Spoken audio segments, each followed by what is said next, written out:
Method 1 for removing an unwanted plug from a wall is to gently screw the screw into the plug, like so. Where's it gone? There we are. Just screw it in, just a few turns. This one is coming out of a plasterboard wall, so these tend to be generally a little bit easier. Just a few turns into there, not right the way back in, just a few turns. You see it sticking out quite a long way. And give it a little wiggle, and then just pull it gently out. There we are.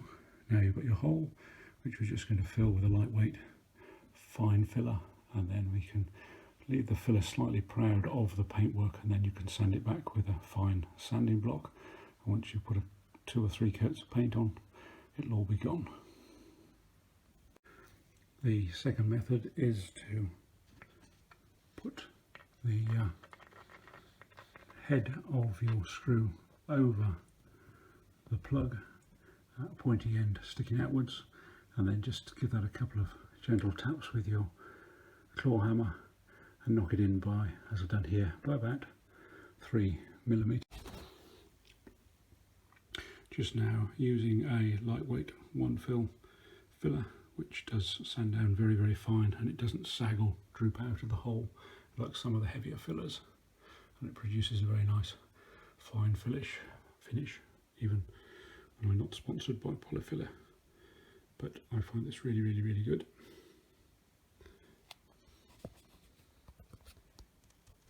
Don't be afraid to leave the filler a bit proud, because you'll find with this lightweight filler you can sand it with a very fine sanding block, and all that'll come off quite easily. Some of the heavier weight fillers are more difficult to sand, but with this lightweight one, this is why we use it. It dries quickly and doesn't sag, and you can then just sand it very smooth. But if you leave it slightly, the filler slightly proud of the hole, then when you sand it back, you don't end up with a little denty divot of a sort of hole left behind. So hopefully, once this is sanded and painted, you won't notice it. Paint's a bit wet at the moment, but I think you'll probably agree that that plug hole has pretty well gone.